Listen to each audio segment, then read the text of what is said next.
কসম করে বলতেছি, আল্লাহ পাকের গজব আপনারা জোর করে ডেকে নিয়ে আসতেছেন। এই সময় থেকে প্রমোট করে, প্রমোট করে, শিক্ষা থেকে ইসলামকে বাদ দিতে দিতে, সুদ ভিত্তিক অর্থনৈতিক ব্যবস্থার মধ্য দিয়ে, পশ্চিমাদের আনুগত্যের মধ্য দিয়ে আল্লাহ পাকের গজব জোর করে টেনে আনতেছেন আপনারা। আমরা সতর্ক করতেছি আপনাদেরকে, আল্লাহর গজব চলে আসলে কেউ রেহাই পাবে না, না ভালো আর না মন্দ, কেউ না।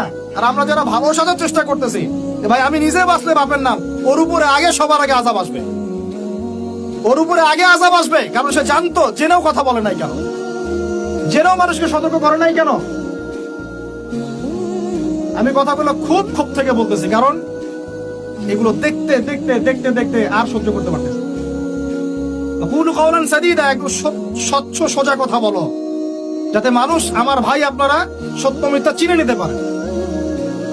যখন উম্মতের উপর যখন কোনো পরীক্ষা আসে, ভালো করে বোঝেন, উম্মার উপর যখন কোনো পরীক্ষা আসে, যখন আপদ বিপদ বিপর্যয় আসে, ওই সময় আপনি চিনতে পারবেন কে প্রকৃত কাফের, কে জালেম, কে মুনাফিক, আর কে প্রকৃত মুমিন।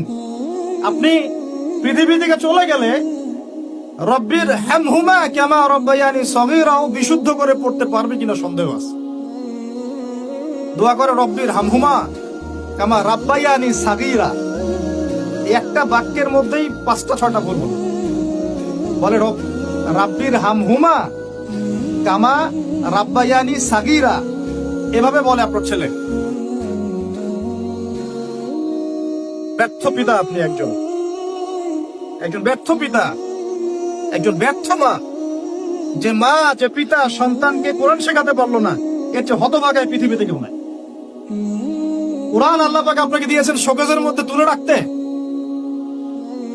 বাবা মারা গেলে 3 দিনের দিন বের করবেন, 40 দিনের দিন বের করবেন, আর বছর দিন বের করবেন। ওই দিন হুজুরকে খুঁজবেন, হুজুর আসেন জানাজা পড়াই দিয়ে যান। অন্য সময় দাড়ি টুপি পাগড়ি জুব্বা দেখলে ভয় আতঙ্কে বাড়ি ভাড়া পর্যন্ত দেন না। হুজুরকে দরকার হয় কখন? নিজের জানাজার সময়। বাড়ির কেউ মরলে, দোকান উদ্বোধন করবে, তখন জিলাপি আর ফরমার দরকার হয়। আর আমরাও এমন গায়রতহীন হয়ে গেছি, 500,000 টাকার জন্য আবার জানাজা পড়াতেও চাই। একটা প্যারালাইজড নোংরা প্রজন্ম গড়ে তুলছি আমরা। শিক্ষার কিছুই নাই, এখন কিচ্ছু নাই। আপনি কি মনে করছেন আমি আমার আবেগ থেকে কথা বলছি না? প্রত্যেকটা কথার রেফারেন্স এবং দলিল আমি আপনাকে ডিবেট করে প্রমাণ করতে পারবো। ইসলাম তো আস্তে আস্তে মিটিয়ে দিয়েছেনই, এখন যে নৈতিক শিক্ষাটুকু ছিল সেটাও নাই। এরা সার্টিফিকেটের জন্য পড়াশোনা করে, অনলি ফর চাকরি, অনলি ফর একটা ইন্টারভিউ। এই শিক্ষায় শিক্ষিত হয়ে এই জাতি কোনোদিনও সফল হতে পারবে না ইনশাআল্লাহ।